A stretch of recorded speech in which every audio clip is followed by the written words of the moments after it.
Hello students, welcome to my channel. जैसा कि student मैं आपका जो home science BA first semester का है उसकी क्लासेस मैंने स्टार्ट कर दी है, यानी नया बैच मैंने स्टार्ट कर दिया है। और देखिए स्टूडेंट, जो आपका बीए फर्स्ट सेमेस्टर में होम साइंस है उसका सिलेबस भी मैंने अपलोड कर दिया है। तो आप लोग अगर अभी तक अपना सिलेबस नहीं देखे हैं कि आपको क्या क्या चीजें पढ़नी है, कितनी यूनिट्स पढ़नी है, कौन कौन से टॉपिक पढ़ने हैं, तो उसका लिंक मैं आपको डिस्क्रिप्शन बॉक्स में दे दूंगी। आप ये वीडियो पढ़ने के बाद उसको जरूर देख लीजिएगा, क्योंकि आपके लिए सिलेबस देखना बहुत इम्पोर्टेंट है। उसके अलावा स्टूडेंट देखिए, आपका जो फर्स्ट सेमेस्टर के अदर सब्जेक्ट्स हैं उनका भी सिलेबस मैं अपलोड कर चुकी हूँ, और साथ ही साथ मैंने कई सारे सब्जेक्ट्स का पूरा यूनिट्स भी कंप्लीट करा लिया है और मॉडल पेपर भी अपलोड किया। कई सारे आपके फर्स्ट सेमेस्टर के सब्जेक्ट्स का और स्टूडेंट इम्पोर्टेंट क्वेश्चन की वीडियोस भी मैं अपलोड कर रही हूँ आपके ये फर्स्ट सेमेस्टर में बहुत सभी सब्जेक्ट्स का। तो मैंने होम साइंस का भी स्टार्ट कर दिया है, और जो इसकी यूनिट 1 है परंपरागत गृह विज्ञान एवं वर्तमान युग प्रासंगिकता, तो वो भी मैंने कंप्लीट करा लिया है स्टूडेंट। और उसके अलावा उसी में आपका एक और टॉपिक है भारतीय गृह वैज्ञानिकों द्वारा किए गए योगदान। तो भारतीय गृह वैज्ञानिकों द्वारा किए गए योगदान में 4 व्यक्तियों के योगदान आपको पढ़ने हैं। MS स्वामीनाथन और C गोपालन का मैंने करा लिया है, और वो दोनों आपके एग्जाम की दृष्टि से बहुत इम्पोर्टेंट हैं। तो स्टूडेंट उसका भी लिंक मैं आपको डिस्क्रिप्शन बॉक्स में दे दूंगी। आप लोग इसको पढ़ने के बाद उसको जरूर से पढ़ लीजिएगा, क्योंकि आपके क्वेश्चन एग्जाम में वहां से पूछे जा सकते हैं। और आज की वीडियो में हम पढ़ने वाले हैं SK डे और रविन्द्रनाथ टैगोर का योगदान। तो चलिए स्टार्ट करते हैं। सुरेंद्र कुमार डे, देखिए SK डे इनका शॉर्ट में नाम है। S का मतलब सुरेंद्र, K का मतलब कुमार और डे। सुरेंद्र कुमार डे 13 सितंबर 1906 से 24 मई 1989 तक। इनका जन्म हुआ था 13 सितंबर 1906 ईस्वी में, और इनकी मृत्यु हुई थी 24 मई 1989 ईस्वी को। तो देखिए, सुरेंद्र कुमार डे का जन्म वर्तमान बांग्लादेश में सिलहट जिले के लक्ष्मी बाग गांव में हुआ था। देखिए, इनका जन्म हुआ था सिलहट जिले के लक्ष्मी बाग गांव में, जो कि अब वर्तमान में बांग्लादेश में सिलहट जिले के लक्ष्मी बाग गांव में हुआ था, यानी अब वो बांग्लादेश में है। वह भारत के पहले केंद्रीय मंत्रिमंडल के सहकारिता और पंचायती राज के मंत्री थे। देखिए स्टूडेंट, बहुत इम्पोर्टेंट पॉइंट है, वह भारत के पहले केंद्रीय मंत्रिमंडल के सहकारिता और पंचायती राज मंत्री थे। तो आपका शॉर्ट में ऑब्जेक्टिव क्वेश्चन बन सकता है आपके पेपर में कि भारत के पहले केंद्रीय मंत्रिमंडल के सहकारिता पंचायती राज मंत्री कौन थे। तो स्टूडेंट्स, आपको पता होना चाहिए SK डे यानी सुरेंद्र कुमार डे पहले केंद्रीय मंत्रिमंडल के सहकारिता और पंचायती राज मंत्री थे। SK डे को उस व्यक्ति के रूप में याद किया जाता है जिन्होंने स्वतंत्र भारत में सामुदायिक विकास का बीड़ा उठाया है। उनका दृढ़ विश्वास था कि सरकारी कर्मचारी द्वारा लोकतंत्र का अभ्यास नहीं किया जा सकता है, और इस पर बल दिया था कि लोकतंत्र का फल हर गांव तक पहुंचना चाहिए। तो देखिए स्टूडेंट, इनका यानी SK डे जी का पूरा दृढ़ विश्वास था कि सरकारी कर्मचारी के द्वारा लोकतंत्र का अभ्यास नहीं किया जा सकता, इसलिए इस पर उन्होंने बहुत बल दिया, जोर दिया कि लोकतंत्र का जो फल है वो हर गांव तक पहुंचना चाहिए। देखिए स्टूडेंट, हम SK डे जी का योगदान पढ़ रहे हैं, तो ये योगदान इनका एग्जाम में पूछा जाता है, बहुत इम्पोर्टेंट है। तो एक एक चीज को, एक एक पॉइंट को आप लोग बहुत में ध्यान में होकर पढ़िएगा, क्योंकि यहाँ से आपके शॉर्ट क्वेश्चन भी बनकर पूछे जा सकते हैं। SK डे ने अपने कैरियर की शुरुआत पुनर्वास मंत्रालय में मानद तकनीकी सलाहकार के रूप में की। देखिए, ये भी बहुत इम्पोर्टेंट पॉइंट है कि पूछा जा सकता है आपसे कि सुरेंद्र कुमार डे ने अपने कैरियर की शुरुआत किस तरह से की। तो देखिए, SK डे ने अपने कैरियर की शुरुआत पुनर्वास मंत्रालय में मानद तकनीकी सलाहकार के रूप में की। इस पोस्ट में डे ने एक सोशल इंजीनियर के रूप में अपनी योग्यता साबित की। यानी इन्होंने जब अपने कैरियर की शुरुआत की, एक मानद तकनीकी सलाहकार के रूप में अपने कैरियर की इन्होंने शुरुआत की थी, तो उस पोस्ट में, यानी जो उन्होंने अपने कैरियर की शुरुआत की थी, उस पोस्ट में इन्होंने एक सोशल इंजीनियर के रूप में अपनी योग्यता को साबित किया। डे की जीवटता और जमीनी स्तर पर लोकतंत्र विकसित करने की प्रतिबद्धता ने प्रधानमंत्री जवाहरलाल नेहरू को प्रेरित किया। नेहरू जी ने नव स्वतंत्र भारत में ग्रामीण विकास की बागडोर एसकेडे को सौंप दी। देखिए, नेहरू जी ने उस टाइम, नेहरू जी प्रधानमंत्री थे, तो उन्होंने नव स्वतंत्र भारत की जो ग्रामीण विकास की बागडोर थी, उसकी जिम्मेदारी एसकेडे को सौंप दी। नेहरू की मृत्यु के बाद डे ने मंत्रालय से इस्तीफा दे दिया और देश में पंचायती राज संस्थानों के निर्माण के लिए अपना समय समर्पित किया। देखिए स्टूडेंट्स, जब नेहरू जी की मृत्यु हो गई, उसके बाद एसकेडे ने मंत्रालय से इस्तीफा दे दिया। यानी उन्होंने मंत्रालय में इस्तीफा दे दिया और अपना टाइम कहाँ पे समर्पित किया? देखिए, देश में पंचायती राज संस्थानों के निर्माण के लिए, यानी देश में जो पंचायती राज संस्थान, उसके निर्माण के लिए उन्होंने अपना टाइम समर्पित किया और उन्होंने मंत्रालय को इस्तीफा दे दिया। मंत्री के रूप में उनकी पसंदीदा परियोजना सामुदायिक विकास कार्यक्रम 1953 थी, जो बाद में देश भर में सामुदायिक विकास ब्लॉकों का आधार बनी। देखिए, एक मंत्री के रूप में उनकी जो सबसे पसंदीदा परियोजना थी वो सामुदायिक विकास कार्यक्रम, जो कि 1953 थी, जो बाद में देश भर में, यानी वो जो उनकी परियोजना थी वो बाद में पूरे देश भर में सामुदायिक विकास ब्लॉकों का आधार बनी। श्री डे के सामुदायिक विकास के मॉडल की विशेषता 3 आयामी रणनीति है।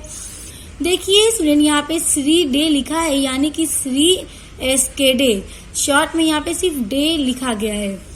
श्री डे के सामुदायिक विकास के मॉडल की विशेषता 3 आयामी रणनीति है। पहला है क्षेत्र विकास, दूसरा है समन्वित प्रशासन और तीसरा है व्यक्ति और समुदाय का विकास। सो स्टूडेंट, देखिए ये सभी बातों को आप लोग बहुत अच्छे से लर्न कीजिएगा। जब इनका योगदान आपसे पेपर में अगर पूछा जाए तो आप इन सभी पॉइंट को जरूर लिखिएगा, क्योंकि ये सभी पॉइंट इनके योगदान में बहुत इम्पोर्टेंट हैं। उसके बाद देखिए 1949 में डे ने ग्रामीण विकास के लिए कृषि औद्योगिक टाउनशिप की अवधारणा तैयार की। देखिए स्टूडेंट, हर एक चीज इनके कंट्रीब्यूशन की, यानी योगदान की, बहुत इम्पोर्टेंट है। हर चीज आपको एग्जाम में लिखना होगा जब इनका योगदान आपसे पूछा जाएगा। तो देखिए 1949 में डे ने, यानी सुरेंद्र कुमार डे ने ग्रामीण विकास के लिए कृषि औद्योगिक टाउनशिप की अवधारणा तैयार की। इस मॉडल का जोर कृषि और औद्योगिक विकास के संयोजन पर केंद्रित था। यानी 1949 में उन्होंने ग्रामीण के विकास के लिए क्या किया? एक अवधारणा तैयार की, और वो जो मॉडल बनाया, उन्होंने अवधारणा बनाई, उसका जोर किस पर था? कृषि और औद्योगिक विकास के संयोजन पर केंद्रित था। टाउनशिप को आसपास के गांवों द्वारा सामान और सेवाओं के मामले में सहायता प्रदान की जाएगी। यह आत्मनिर्भर होगा और सहयोग के आधार पर कार्य करेगा। यानी स्टूडेंट देखिए, उन्होंने जो मॉडल बनाया था वो किस लिए, क्यों बनाया था कि जो टाउनशिप है आसपास के गांवों के द्वारा, यानी आसपास के जो गांव हैं एक दूसरे को सामान देंगे, सेवाएं देंगे और एक दूसरे की सहायता करेंगे। यानी जो चीजें वहां ना मिलेगी तो लोग यहाँ से लेंगे और सेवाएं देंगे, सामान देंगे। तो इससे क्या होगा कि वो लोग आत्मनिर्भर होंगे और सहयोग के आधार पर कार्य करेंगे। सहयोग का मतलब एक दूसरे का सहयोग करेंगे, हेल्प करेंगे, सेवाएं देंगे, सामान देंगे। तो उनका यही एक मॉडल बनाया था, एक अवधारणा बनाई थी, ताकि वो लोग आत्मनिर्भर हो और सहयोग के आधार पर कार्य करें, ताकि ग्रामीण का विकास हो सके। डे बलवंत राय मेहता समिति के सदस्य थे। जिसे सामुदायिक विकास कार्यक्रम का अध्ययन करने के लिए स्थापित किया गया था। देखिए, जो एसकेडे थे वो बलवंत राय मेहता समिति के मेंबर थे और वो समिति इसलिए बनाई गई थी ताकि सामुदायिक विकास कार्यक्रम का अध्ययन किया जा सके। समिति ने आकलन किया, यानी जो समिति बनाई गई थी किस लिए बनाई गई थी? सामुदायिक विकास कार्यक्रम का अध्ययन करने के लिए बनाई गई थी। तो उस समिति ने आकलन किया कि ग्रामीण क्षेत्रों में आर्थिक और सामाजिक स्थितियों में सुधार की प्रक्रिया में निरंतरता सुनिश्चित करने के लिए कार्यक्रम स्थानीय पहलों का उपयोग करने और संस्थानों को बनाने में किस सीमा तक सफल रहा है। तो देखिए, वो जो समिति थी उस समिति ने आकलन किया कि ग्रामीण जो क्षेत्र है उसमें आर्थिक और सामाजिक जो स्थिति है उसमें सुधार की जो प्रक्रिया है उसको सुनिश्चित करने के लिए कार्यक्रम स्थानीय पहलों का उपयोग करने और संस्थानों को बनाने में किस सीमा तक वो सफल रहा है। समिति ने कहा कि सामुदायिक विकास तभी गहरा और अस्थायी होगा जब समुदाय नियोजन, निर्णय लेने और कार्यान्वयन की प्रक्रिया में शामिल होगा। देखिए, जो समिति थी उस समिति ने कहा कि सामुदायिक विकास तभी गहरा और अस्थायी होगा, यानी जिस सामुदायिक विकास का अध्ययन करने के लिए समिति बनाई गई थी तो उस समिति ने कहा कि ये तभी गहरा होगा और अस्थायी होगा जब समुदाय नियोजन, निर्णय लेने और कार्यान्वयन की प्रक्रिया में शामिल होगा। बलवंत राय मेहता ने ग्रामीण विकास में पंचायती राज संस्था के लिए मौलिक विकासात्मक भूमिका का प्रस्ताव रखा और इसे सामुदायिक विकास और राष्ट्रीय विस्तार कार्यक्रमों की सफलता के लिए आवश्यक बताया। तो स्टूडेंट देखिए, ये है योगदान एसकेडे जी का, जो कि बहुत इम्पोर्टेंट है आप लोगों के परीक्षा की दृष्टि से। तो इसका हर एक पॉइंट बहुत इम्पोर्टेंट है, आप सभी पॉइंट को नोट डाउन करके इसे लर्न कर लीजिएगा, क्योंकि ये आपके एग्जाम में पूछा जाता है और अगर आपसे भी पूछ दिया गया तो आपको लिखने में आसानी हो जाए। तो देखिए, 3 लोगों का योगदान हमने कर लिया, 2 का हमने इसके पहले वाली वीडियो में किया था और एसकेडे जी का भी हमने अब कर लिया। अब हम देखेंगे रविन्द्रनाथ टैगोर जी का, जो कि वो भी आपके एग्जाम की दृष्टि से बहुत इम्पोर्टेंट है। तो आइए उसको भी पढ़िए। तो स्टूडेंट देखिए, रविन्द्रनाथ टैगोर बंगाल के प्रसिद्ध धार्मिक सुधारक महर्षि देवेंद्रनाथ के पुत्र गुरुदेव रविन्द्रनाथ टैगोर का जन्म कोलकाता में 7 मई सन 1861 ईस्वी में हुआ था।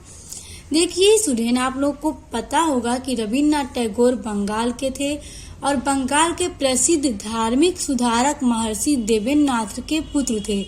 यानी रविन्द्रनाथ टैगोर के पिता का नाम देवेंद्रनाथ था और वो उन्हीं के पुत्र थे। और रविन्द्रनाथ टैगोर का जन्म कोलकाता में 7 मई सन 1861 में हुआ था। तो इनका जो जन्म तिथि है ये आप लोग डेट और सन के साथ याद कीजिएगा, 7 मई सन 1861 को, क्योंकि बहुत इम्पोर्टेंट है। रविन्द्रनाथ टैगोर ने बोलपुर के निकट सन 1901 में शांति निकेतन की स्थापना की। देखिए, इन्होंने शांति निकेतन की स्थापना बोलपुर के निकट 1901 ईस्वी में की थी। इसके पश्चात उन्होंने अपना जीवन साहित्य, साधना, चित्रकला, संगीत तथा शिक्षा की सेवा में अर्पित कर दिया। देखिए, इन्होंने शांति निकेतन की स्थापना की थी 1901 ईस्वी में। इस बात को आप लोग याद रखिएगा, बहुत इंपॉर्टेंट पॉइंट है आपका ये आपके कॉम्पिटिटिव एग्जाम में भी क्वेश्चन पूछा जा सकता है कि शांति निकेतन की स्थापना किसने की थी, तो रविन्द्रनाथ टैगोर जी ने की थी। इसके पश्चात यानी इसके बाद उन्होंने अपना जीवन साहित्य साधना में, चित्रकला में, संगीत में तथा शिक्षा की सेवा में अर्पित कर दिया। इन्होंने राजनीति में भी प्रवेश लिया और 1919 तक वे राजनीतिक क्षेत्र में रुचि लेते रहे। देखिए, रविन्द्रनाथ टैगोर एक कवि भी थे, इन्होंने बहुत सी कविताएं भी लिखी हैं स्टूडेंट्स। और देखिए, उन्होंने राजनीति में भी प्रवेश लिया और 1919 ईस्वी तक वे राजनीति के ही क्षेत्र में इंटरेस्ट लेते रहे। गीतांजलि रविन्द्रनाथ टैगोर की सर्वश्रेष्ठ एवं विश्व विख्यात कृति है। देखिए, जो इनकी पुस्तक गीतांजलि है वो रविन्द्रनाथ टैगोर की सबसे सर्वश्रेष्ठ और विश्व विख्यात यानी कि बहुत ही ज्यादा फेमस कृति है, इनकी रचना है, इनकी बुक गीतांजलि। इसका अनुवाद विश्व की लगभग सभी भाषाओं में हो चुका है। यानी गीतांजलि का अनुवाद विश्व की लगभग सभी भाषाओं में हो चुका है। रविन्द्रनाथ टैगोर को उनकी पुस्तक गीतांजलि के लिए 1913 में साहित्य का नोबेल पुरस्कार मिला। वह नोबेल पुरस्कार पाने वाले पहले भारतीय थे।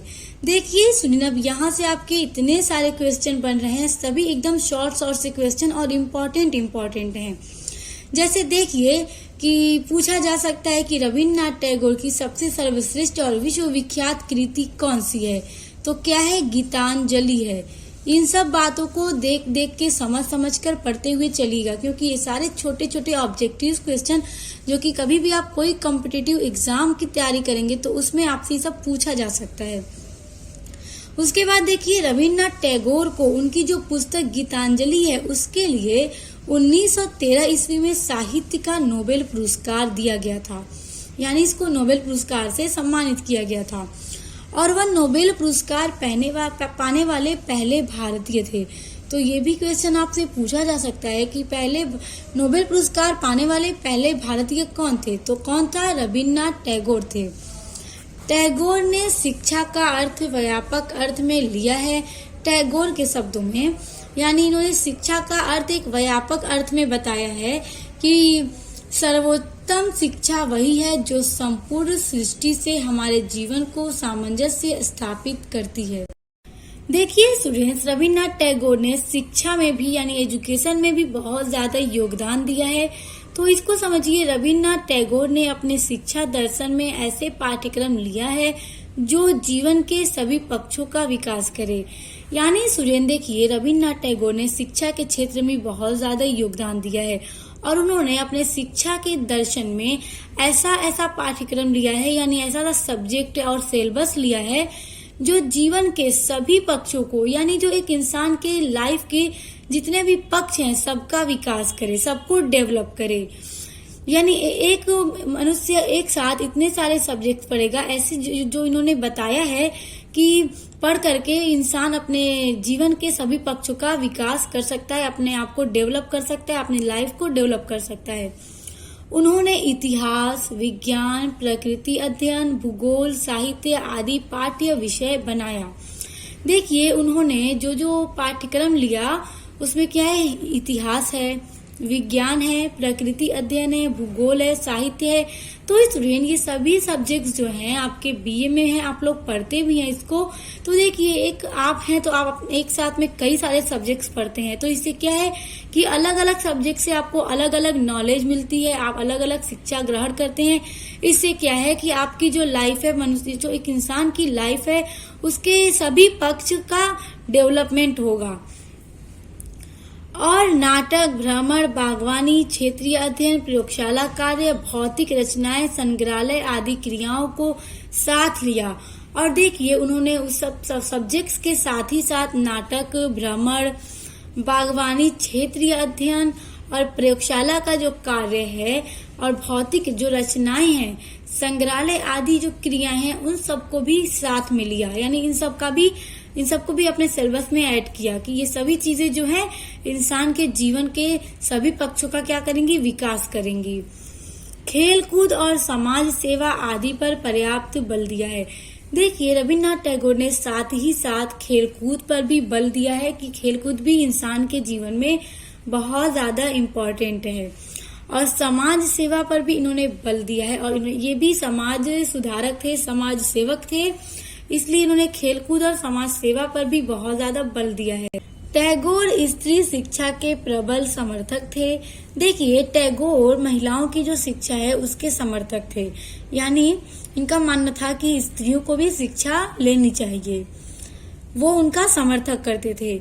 उनके अनुसार स्त्री पुरुष हर प्रकार से समान है, यानी रविन्द्रनाथ टैगोर जी के अनुसार जो महिला और जो पुरुष हैं दोनों एक तरह से समान है, यानी ये महिला और पुरुष में कोई डिफरेंस नहीं देखते थे और दोनों को एक बराबर सम्मान देते थे और दोनों को उन्होंने एक समान माना है, इसलिए ये स्त्री शिक्षा के समर्थक थे। अतः स्त्रियां भी उन सभी विषयों की शिक्षा प्राप्त कर सकती हैं जिनकी शिक्षा पुरुष प्राप्त करते हैं। यानी रविन्द्रनाथ टैगोर जी का ये मानना था यानी रविन्द्रनाथ टैगोर जी का स्टूडेंट्स ये मानना था कि जो भी सब्जेक्ट्स के बारे में, जो भी सब्जेक्ट की शिला पुरुष प्राप्त करते हैं, जो भी विषय पुरुष पढ़ते हैं, तो वो सब महिलाएं भी पढ़ सकती हैं, स्त्रियां भी पढ़ सकती हैं। यानी इनके अकॉर्डिंग ऐसा नहीं था कि पुरुष जो चीजें पढ़ते हैं वो चीजें महिलाओं को नहीं पढ़नी चाहिए, महिलाओं के लिए अलग पाठ्यक्रम होना चाहिए जो उनके अनुसार होना चाहिए। वो ऐसा नहीं मानते थे, ये दोनों को हर तरह से एक प्रकार एक समान समझते थे।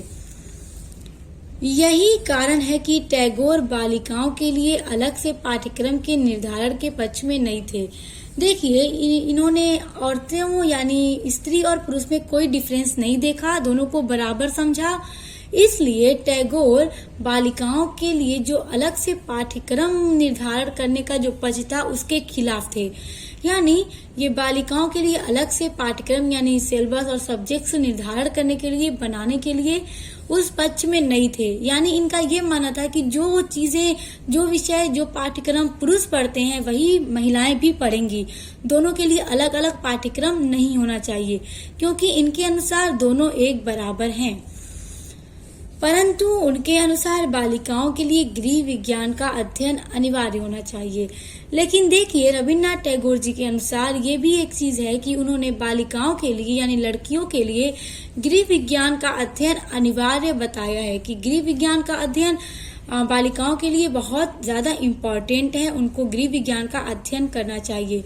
और स्टूडेंट्स, गृह विज्ञान का अध्ययन पुरुषों के लिए भी बहुत ज्यादा इम्पोर्टेंट है। और रविन्द्रनाथ टैगोर जी का यहाँ पे यही कहना है कि महिला और पुरुष में कोई डिफरेंस नहीं है, जो चीजें पुरुष पढ़ते हैं वो महिलाएं भी पढ़ सकती हैं और उनको पढ़ना चाहिए। लेकिन उन्होंने फिर बताया कि उनके अनुसार बालिकाओं के लिए गृह विज्ञान का अध्ययन बहुत ज्यादा अनिवार्य है। सो स्टूडेंट, आई होप कि आपको रविन्द्रनाथ टैगोर जी का योगदान बहुत अच्छे से समझ में आ गया होगा। सो स्टूडेंट, जो आपका बीए फर्स्ट सेमेस्टर का होम साइंस है उसकी 1 यूनिट कंप्लीट हो गई और आपकी जो पहली यूनिट है वो पूरे 3 वीडियोस में कंप्लीट हुई है, यानी पार्ट 1, पार्ट 2 एंड पार्ट 3। अब नेक्स्ट वीडियो आपका यूनिट 2 होगा और इस तरह से आपकी सभी यूनिट्स मैं कवर करा दूंगी और साथ ही साथ इंपॉर्टेंट क्वेश्चन की भी वीडियोस अपलोड करूंगी। तो सभी वीडियोस को पढ़ने के लिए चैनल को सब्सक्राइब करके बेल आइकन को प्रेस कर लीजिए। तो अब मिलते हैं नेक्स्ट वीडियो के साथ।